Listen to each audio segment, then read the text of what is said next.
અંકલેશ્વર તાલુકાના જૂના સક્કરપુર ભાઠા ગામે ગામના કેટલાક સામે ગૌચરની જમીન ઉપર ખેતી કરવાના મામલે લેન્ડ ગેબરિંગ નોંધાવવામાં આવ્યું છે। અંકલેશ્વર તાલુકાના જૂના સક્કરપુર ભાઠા ગામે સરકારી ગૌચરની જમીન ઉપર છેલ્લા 15 વર્ષથી કેટલાક ઇસમો દ્વારા ગેરકાયદેસર રીતે દબાણ કરી ખેડાણ કરવામાં આવી છે। આ અંગે ગામના યુવા આગેવાન ચિરાગ આહિર અને અન્ય લોકોએ ઉચ્ચ કક્ષાએ રજૂઆત કરી છે। 8 મહિના પહેલા પણ લાગતી વળગતી કચેરીઓમાં રજૂઆત સાથે લેન્ડ ગેબરિંગ અંગે કેસ કર્યો છે। તેમ છતાં દબાણકર્તાઓ સામે કોઈપણ જાતના પગલાં નહીં લેવામાં આવતા હાલમાં પણ માથાભારે દબાણકર્તાઓ ગેરકાયદેસર રીતે ખેડાણ કરી રહ્યા છે। ત્યારે આ ગેરકાયદેસર પ્રવૃત્તિ અટકાવવામાં આવે અને દબાણકર્તાઓ સામે પગલાં લેવામાં આવે તેવી માંગ કરવામાં આવી છે। અને જો આ બાબતે યોગ્ય પગલાં નહીં લેવામાં આવે તો ગાંધીનગર ખાતે સચિવાલયમાં મુખ્યમંત્રીને રજૂઆત કરવાની ચીમકી ઉચ્ચારવામાં આવી છે। હું છું ચિરાગ આહિર, ગામ જૂના સક્કરપુર। અમારા ગામની ગૌચરની જમીન છેલ્લા 15 વર્ષથી દબાણખોરો ખેતર પર દબાણ કરી ખેડાણ કરે છે।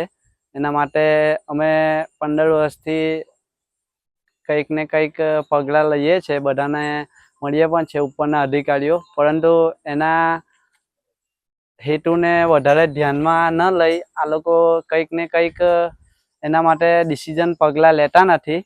તો અમે છેલ્લે આખરે લેન્ડ ગેબિંગનો કેસ દાખલ કર્યો છે, પરંતુ આજે 8 મહિના થયા એ કેસને, પરંતુ આ સરકાર તરફથી પણ કોઈ પણ જાતનો ડિસિઝન કે પગલાં લેવામાં આવ્યા નથી।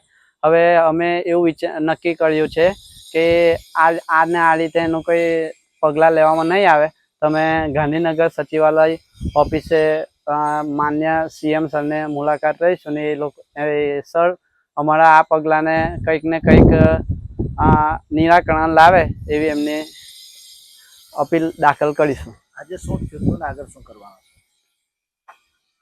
આજે એ સામેવાળા પક્ષોએ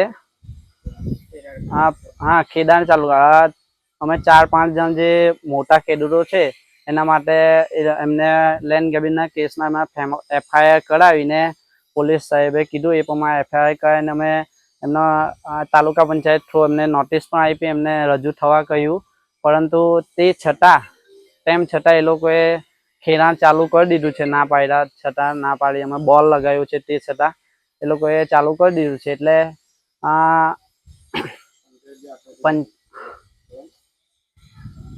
આગળની કાર્યવાહી તમારી શું રહેશે?